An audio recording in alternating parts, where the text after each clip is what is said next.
Welcome to a new Paradigm of Education podcast. I'm your host, Monique Sayers, and today we have with us a very special guest. Her name is Arianna Fox.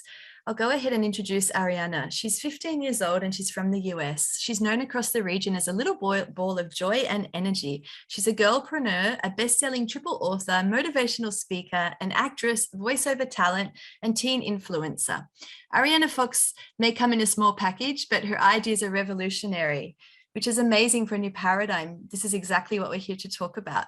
For several years now, Arianna has devoted her life and much of her time to reaching out to others to spread messages of hope, inspiration, and self-confidence, making a positive impact upon others and helping them to rock their lives. Wow, I love this, Arianna. She's inspirational for all the kids, teens, tweens, and adults out there. So I'm so grateful to have you on here, Arianna. I'd love to allow you time to introduce yourself. As well. Yeah, absolutely. So thank you so much, Monique. I very much appreciate it. I'm so excited to be on. And hello, everybody. I'm Arianna Fox. I am a girl entrepreneur, motivational speaker, actress, voiceover talent, teen influencer. I am an aspiring polyglot. So I'm learning different languages. I speak English and Spanish. And I just love being able to inspire people overall. And that's pretty much my main goal through everything I do.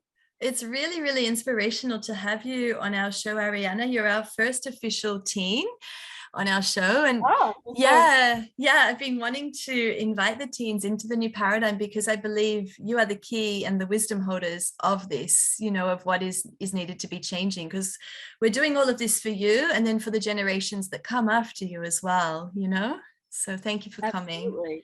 So I wanted to ask you a little bit about your background so people could kind of get a feel of you in terms of education. So for example, did you ever go to public school or were you homeschooled or how was that for you?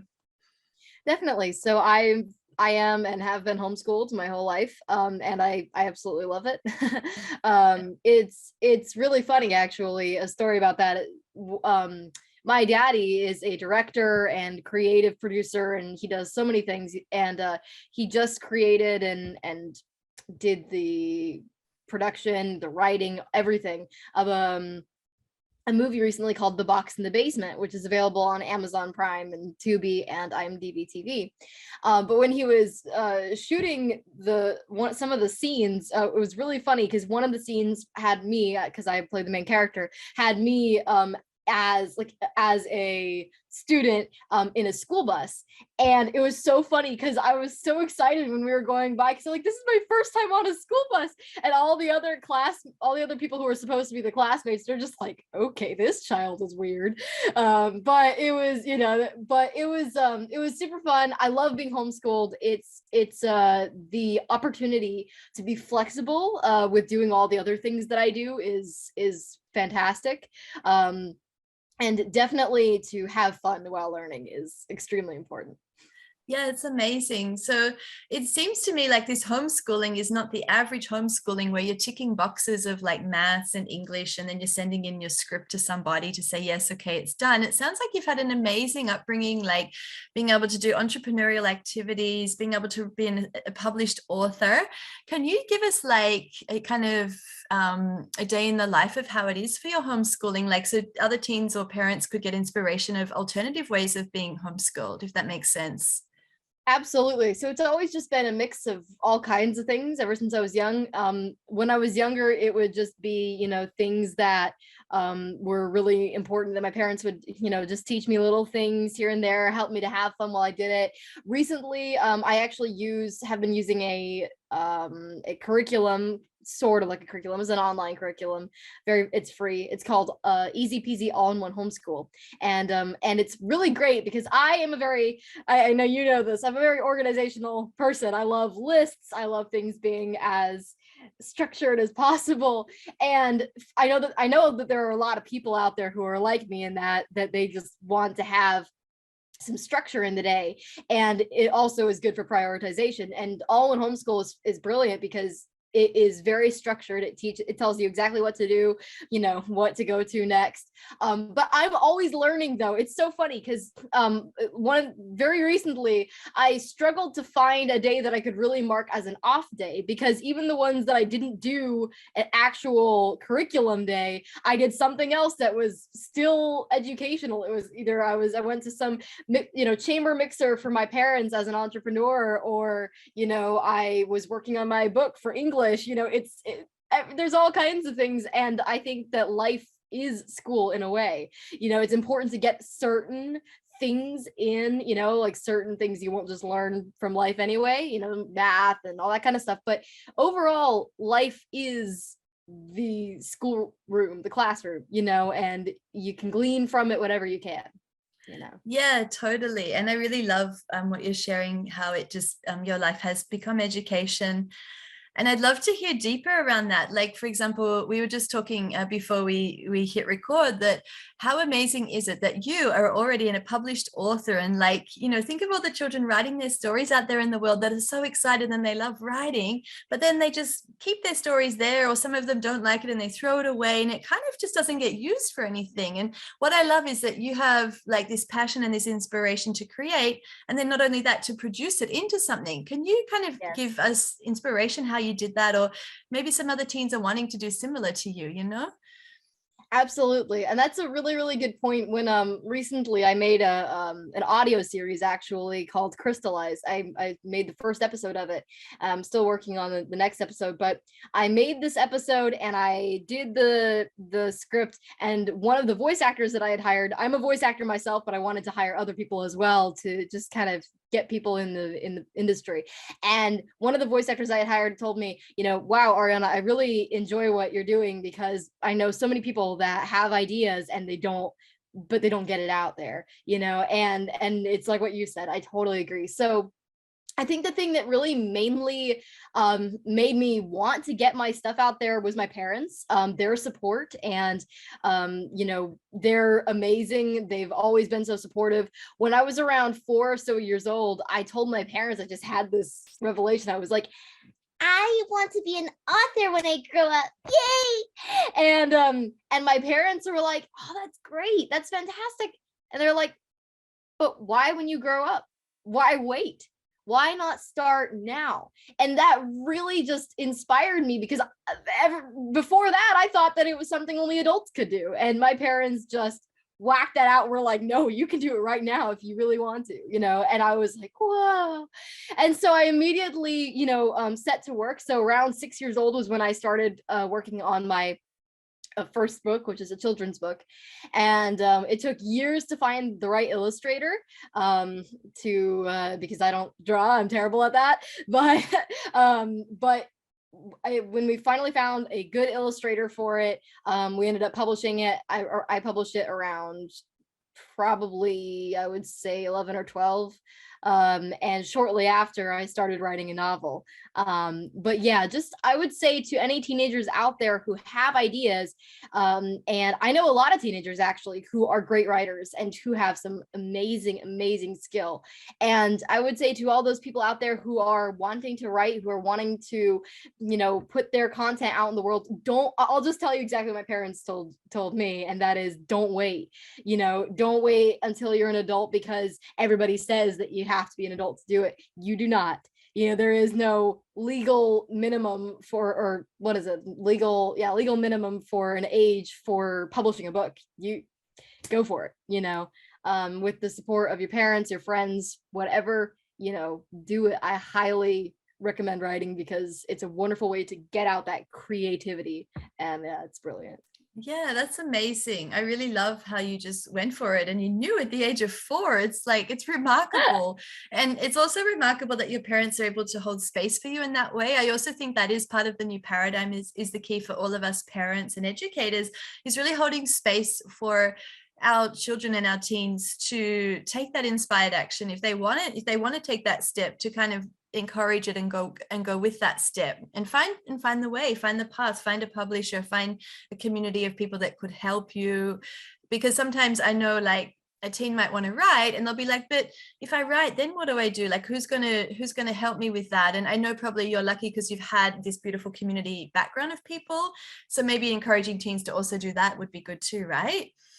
Yeah, absolutely. It's I'm actually a part of an Instagram community Oh, that cool. is known as the writing community, and I'm going to say pretty much 90% of these people are all teenagers. Oh, They're cool. somewhere from, 13 to 19, and they do amazing things. I keep seeing more and more people who create these accounts who like write poetry, write stories, and they're good. They're great. They need a platform, and more, I would say they have a lot of support already, but more along the lines of practical support, right? Okay, not just like, oh wow, I love your writing, it's so good, you should publish. Like, oh, thank you. Not just that is wonderful kinds of support to have, but also the practical, okay, here's how you publish it, here's how you can find a publisher or self-publish it or whatever, here's how you can find an illustrator and this and that. I think that that's one thing that a lot of teenagers, that's one of the biggest problems, is that so many teenagers have emotional support from people. Some people don't, but the practical tips and advice on what to do is lacking sometimes. So yeah, definitely, go out in search of that, and don't be, discouraged by not finding it at first. You got to look a little bit harder. Yeah, totally. And maybe we can put a link in there for people who are interested as well. There's probably other kinds. We're not saying you have to choose this one community, but just as a starting point to help the teens out in the world and make friendship as well, friendship while learning. It's so cool. Like, rather than it being just in a school, the school has now become Instagram. It's really, I love it. My school is Instagram. What's your school? Like it's so true. And it's so funny because I have this thing where I love to be able to educate other people myself as well. I love learning, I love being educated, and I also love to teach and educate other people. And my parents can vouch for that because I'm always teaching them these new words in other languages. And they're just like, Ari, we're going to need the English translation of that.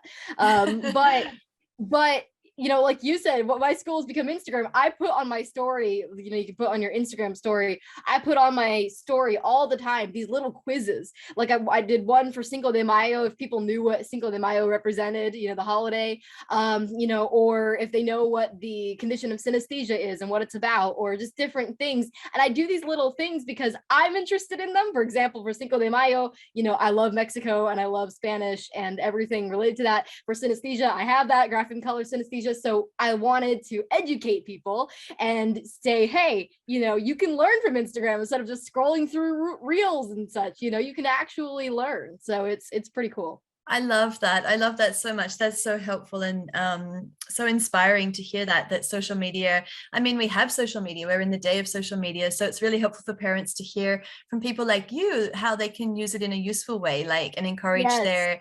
their youngsters to get on there and use it in an interesting way. And also I wanted to move into that aspect of like entrepreneurship and selling as well, because I know like, for example, you have books and things that you are already selling. And that's also part of, I think, a new paradigm is not only just producing, but also you have learned the expression of how to sell something, which takes even grown-ups a lifetime to be able to do. Yeah. Did you have any tips on that or any inspiration on that?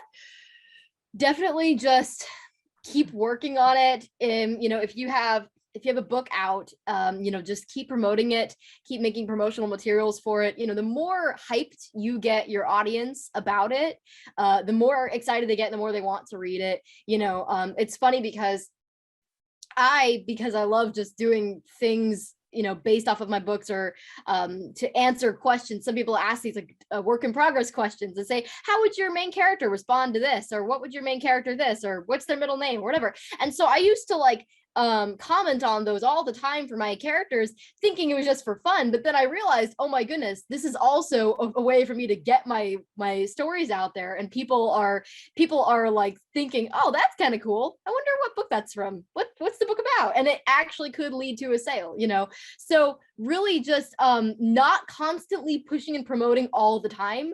My parents and I, we are all part of a family business that does all kinds of things, graphic design, logos, websites, but a lot of social media as well, social media marketing and management.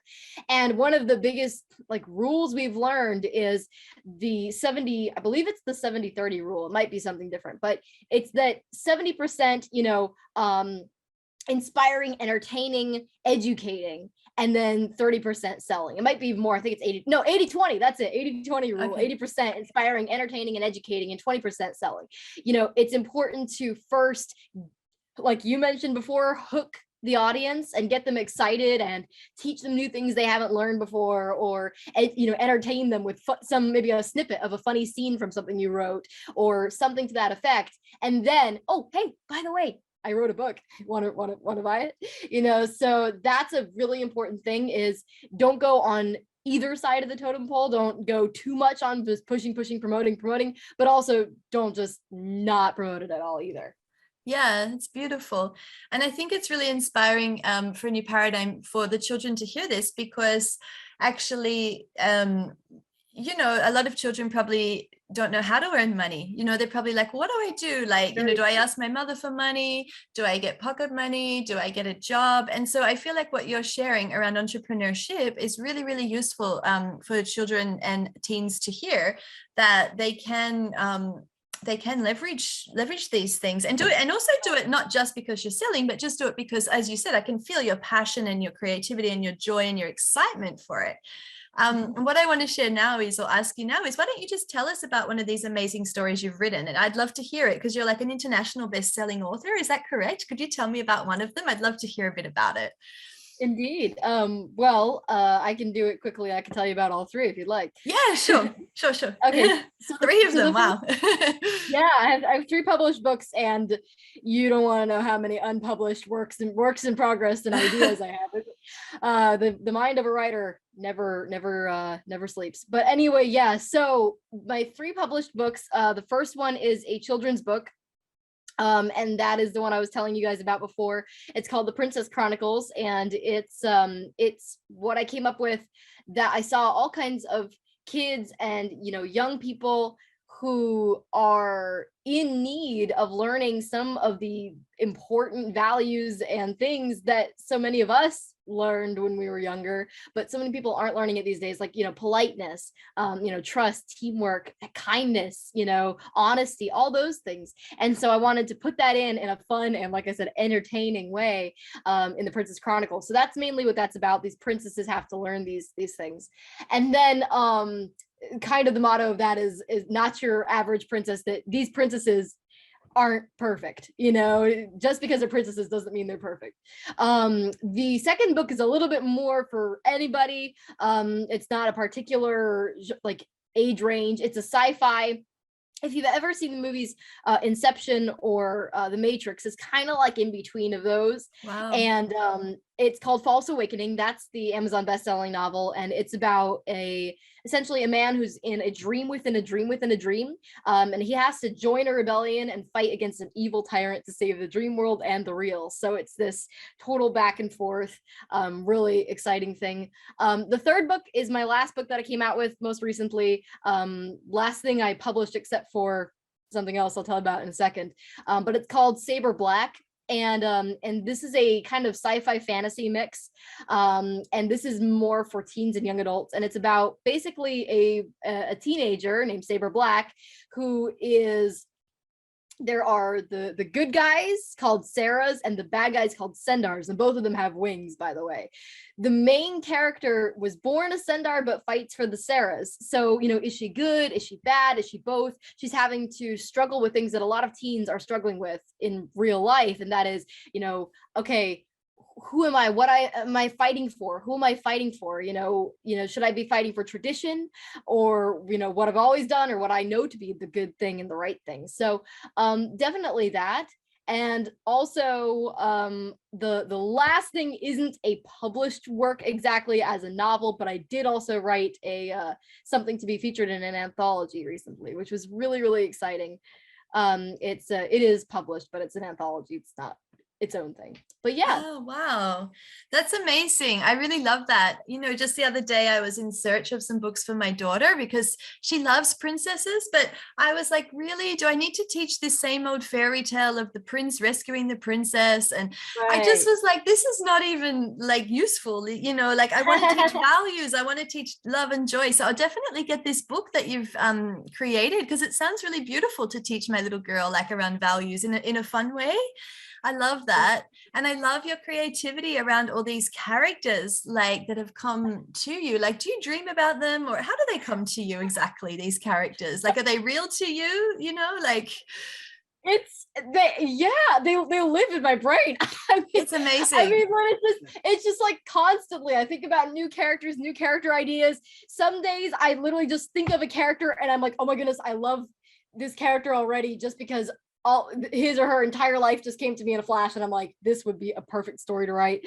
Wow. I just think of ideas all the time. I think I get it from my parents, and especially like I mentioned, my daddy, he's a director, and he has the same kind of creative brain where he's just always thinking of things, always thinking of great movie ideas and I'm the same way, but with story ideas. So if I love different time periods. I love the Victorian time period, so a lot of times I'll think about stuff to write in the 1800s and during that era. And I think, yeah, I do dream probably about them sometimes, but yeah, I just kind of make it up as I go along, I suppose. Yeah, no, it's really amazing and really creative, and it sounds like a gift that you have. Everybody has kind of their genius, or they're part of themselves. That's why I was asking you, and sometimes this dream world or this fantasy world can be real for some people who can visualize and see in this way as well. So that's why I was asking you. I totally believe in it. Like when you said they have wings, I'm like, yeah, I totally agree. Like I can feel that, like yes, I'm of with course you. there's a world where people have wings. What are you talking about? Yeah, totally. It makes sense to me, right? So what I wanted to ask you next was, you're talking about like the values and also the struggles of a teen. Like, did you want to share maybe some things, like you can be personal or you could be like more broad, but maybe, here I am speaking with this amazing teen about a new paradigm. What do you think is something that you'd like to change, or something that you've noticed has been a struggle that you had to overcome yourself, or that this type of inspiration? You know what I'm asking you? Like, you've written it about your characters. So just curious around that.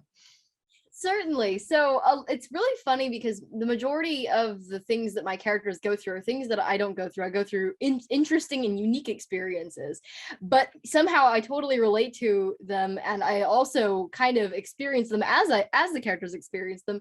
So there are times when, like, for example, forever I didn't really understand how like take insomnia, right? I've never had it, but there are times when I've just been like, I wonder how that must be terrible for somebody to go through, having these experiences of just trying to sleep, wanting to, and not being able to. And when I wrote a character not too long ago who has it, and it kind of finally dawned on me, like, that is terrible. And so it kind of helps me understand experiences more and what people go through when I write characters. But for me, the things that I've had to overcome are mostly not giving up. Not giving up on the things that I do. And there have been many times where I felt like it, many times where I was even going to, and my parents helped me not to, and helped me to really understand and remember the passion that I had for those things. Because and I think that that's something a lot of teens do go through, is wanting to give up on things, not because I just don't care about it anymore, but more like, oh man, I'm so frustrated. I did this wrong or that wrong. I'll share a quick story as kind of an example. I've always loved acting and being different characters and all that kind of stuff, and not just creating them, but personifying them too. And so I kind of very recently, only a few years ago, got into acting. And so I would do auditions and memorization and all that kind of stuff. And not too long ago, I would say about maybe a year or two ago, there was a Zoom audition, like kind of like this, where it's a virtual audition that had lots of other people there. And I rarely ever get nervous at anything, right? I'm very I love just freely doing stuff. I'm very, I'm not a very nervous person. But when I was on that Zoom call and I had an audition to do that I had memorized, and they said, all right, Arianna, come on up. And I was like, hello, hi. And they were like, okay, so I want you to slate your name, your age, and then go ahead and do your audition. And I was like, okay, hi, I'm Arianna Fox. I'm 15 years old. I blah, blah, blah, blah. And here I go. And I just totally blanked out. I had no idea what to say next. And I was just kind of like, oh my word, what do I say? And they were like, okay. And I was like, can I do that again? I'm so sorry. And they kind of whispered to each other, all right, but just remember, this is the second take she's doing this. And so I'm like, okay. And I completely forgot again for the second time. And it was just this terrible experience. I was so frustrated with myself. And I was like, I can't believe that I did this. I thought I had it memorized. I was going over it in my head.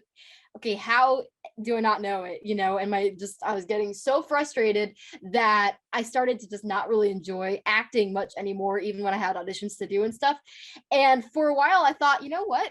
Maybe this just isn't meant for me, or maybe I'm not supposed to act. But my parents helped me understand something that I think a lot of teenagers can relate to. This is really important. When I was thinking of giving up, I was thinking of it because of past experiences. I was letting my past experiences determine what I was going to do in the future, and it determined my present. And rather coincidentally, the main theme of the book I just told you about, Saber Black, the slogan is actually, don't let your past define your future. And it's literally, that is what it is. And that's what it was, is I was so focused on that one terrible experience that I didn't move past it to keep going. So my parents really helped me with that. But I think that a lot of teens deal with that. So I think that's a good one for you. Yes, no, thank you. I think everybody goes through different struggles, and I can feel you on that. And it's amazing as well, because you're taking such giant leaps, like here you are auditioning. It's not like you're standing, I wonder if it's the same, a child standing out the front of a classroom with their piece of paper reading their speech, as it is how you were feeling. Maybe it's the same thing, right, for them, if they're doing it for the first time and they've still got that nervousness and what do I do, how do I do it? And so it's really amazing that you're able to apply it to your life and your real life. And I wanted to also ask you some stuff around, like, when we talk about this word, a new paradigm of education. Maybe it doesn't seem new to you because you're not old, right? So for us, it's like, well, we've gone through all this stuff and we need change and we need this, but maybe your life already is the paradigm. That's how I feel, like you're like doing all this cool stuff and this just is it, right? But there's so many people that have wanted to make changes in education and things. So I wanted to ask you, like, do you have any ideas of what you believe could help with a new paradigm? And it could be values, it could be like things that people do, could be like your beliefs. It could be anything. Just curious around that, because you're a teen and I'm like, well, what does she think about a new paradigm? Does it even make sense to you? Definitely. I think that the idea of a new paradigm is very generic. It's very vague, but in a good way. There's a lot that can be said. And I think that because it's about education, there's a lot that could be done. But I think that it falls on kind of, really, anytime that change is needed, it's usually on both sides. It's not just one side that's always wrong. So even change in relationships, my parents are marriage coaches, and so that, from relationships to even parent child relationships, we always say that too. It takes two to tango. It's never just one, right? So when there's change in a relationship or something that needs to be made, okay, then the child and the parent, have to change something to kind of help each other. And I think that that's usually how it is, and might even be how it would be in education, where the schools could definitely do more and teach some of the more old-fashioned things that they used to teach. I think that would be appreciated for me. But the students, however, also, it's up to them too to make it more fun, to make it a priority. And I know one person, but not go too wild on all school all the time. I do know one person that I'm just like, did she do anything other than school? Like, does she have a life? And then I know a few people who just don't care about school at all. And it's just like, okay, so school is so important. Education is so important, so you can learn things for your future. But school right now, like I know a lot of public schools, they don't teach things like, financial literacy and the things that we do need to succeed in life, whether we're going to be entrepreneurs or we're going to be working for people. It's important to know those kinds of things. And instead we learn about the Pythagorean theorem and, different things of geometry. And while I think it's very fascinating, it is still, not as useful as things that we could actually use a few years from now in our adult lives. So I definitely think that that's one of the things that could change, is being more useful as far as education goes. And if we want to look up some obscure facts, then we can do so ourselves, but that sort of thing. Yeah, thank you for sharing that, Arianna. So yeah, that's really amazing what you shared around, the way that the traditional education is, and then also kind of what you're doing, like you're able to kind of walk a path of inspiration. So what I love and feel in you is like this energy of like, I'm interested in this, so I'm going to go study this. And there's no kind of like forcing like, okay, today you must do Pythagoras theorem and that's it, your whole day. Like it's like, okay, well, what do I want to do today? I'm going to do this, this, and this, and this is my education. And so thank you for sharing around, like some things. And I also love how you were saying it takes commitment. And I really believe that as well. I think it's like the educators holding space and the parents holding space, and then the children kind of also showing that interest, maybe they want to play all day, and then, okay, well, let's play today. Let's maybe another day they want to be like you and go, Yeah, I think that it's definitely a balance. Everything is a balance, and I definitely think that there are things I have heard from some people that, they have this kind of dread of school because of the early hours and, the things that they really get enough sleep and those kinds of things, and then it's like having to study all day. And I definitely think that it's not like, okay, all right, schools should have one day to just play the entire day. It's like, okay, there's still something to learn here, but at the same time, having breaks or doing little things, that means a lot, and I think that when I was younger, for homeschool, what was really funny is I had just this boundless, I suppose I might still do, but I had just this boundless energy, right? Of just like, I couldn't sit still, very young version, child version, kind of ADHD style, right? I couldn't really sit around. I was always moving and stuff. And my parents were trying to get me to focus and concentrate and be like, okay, Art, you need to do this, this math question or whatever. And I'd have such a hard time concentrating. And so they came up with this idea to do extreme, right? And it's sort of it's like PE, but much more extreme, just going wild, going crazy. Is an hour to do it and just go all over the place, do whatever I wanted and come back. And it immediately helped because I was able to concentrate and sit still and focus on what I had to do because I had that time to just get all the energy out. So things like that, where, instead of, okay, we noticed that you aren't paying attention in school, so let's just, either let's just do more problems or let's do nothing at all. It was a nice, happy medium, so I definitely think stuff like that would be great. Yeah, I totally hear you on that. That's really useful for parents and also educators out there with the teens with all the energy, because it's natural to have energy. It's beautiful. You can use it as a creative force like what you're doing. And also I love that you're sharing that you're able to release it in that way and then to settle and to learn in that way. That's really helpful for everybody as well. So before we close for today, I have one more final question for you. So I wanted to ask you around motivation, because you seem like very motivated. So I wanted to just ask you any motivational tips or inspiration, again, to share with the families of the world. Thank you. Definitely, of course. So that's a really good question. When I was mentioning to you earlier about writers in the Instagram writing community, that's one of the longest running jokes is, I think I'm going to procrastinate today because I can't find any motivation. And it's funny, but it's kind of overused. And one of the things that makes it such a common joke in this community is because it's not just a joke, it's true. A lot of people have this like, lack of motivation and I just don't want to write today. And it just keeps going. And it dawned on me that it doesn't really if you keep looking, not to sound like, negative, because I try to be positive, but if you do keep looking for motivation everywhere before you do something, you may never find it. The important thing is to make your own motivation. So if you have something to do, don't wait around for some inspiration to strike, just do it. The Nike, just do it, and get on it, even if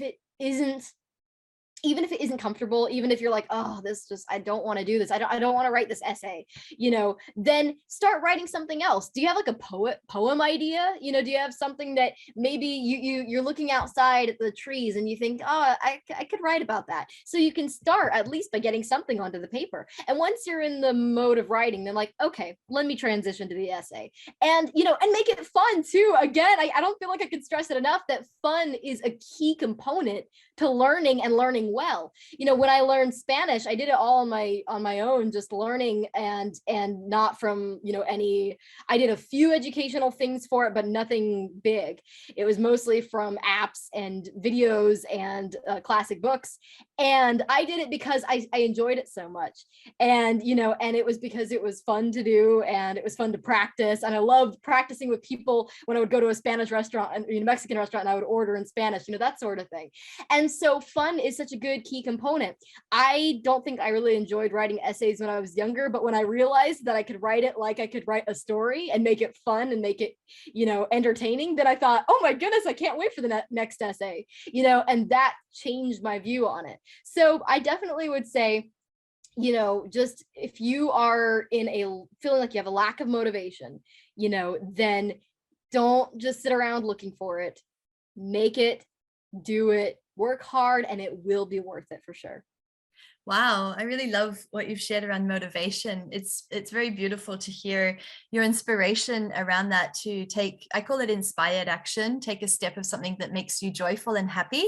And then the bigger picture will open up for that. My type of fun is actually meditation. So I quite often meditate and then my inspiration comes, but quite often I might go for a surf, go for a bike ride, and then ideas for stories come, or ideas for whatever projects I'm doing kind of just fly in at me. And I'm like, oh, this is great. I'm having fun. Okay, the ideas are there. Then I go and then I take the next step of action. So my action isn't actually like typing. It's like, I'm going to go play a little bit and then I'll start the next step. See, everybody's style is different. And that I love that you shared that, because I feel like, everybody is different in how they do it. Sometimes sometimes people are easier. It's easier for people to write or get things done when they can have some fun first, like what you were saying. For me, I'm one of those people where I hate taking breaks because I love just doing the work and getting it done, but then I get to reward myself with something fun afterward, so it's, people have different styles, but both of those, are so great. And I love that. So thanks for sharing that. Yeah, no, and thanks for sharing around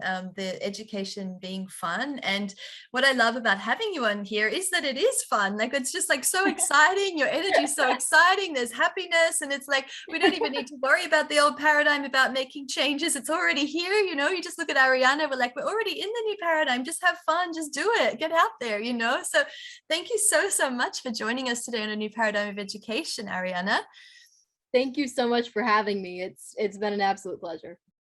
Wonderful. So those of you who are wanting to reach Arianna, we have all the links below. We also have access to her books, which I'm going to get a hold of for sure. And anybody who's wanting further inspiration for a new paradigm of education, we also have a group that we are there holding space for anybody who has a voice they want to share in a new paradigm together. So thank you very much for joining us today, Arianna. Thank you so much, Monique. I appreciate it.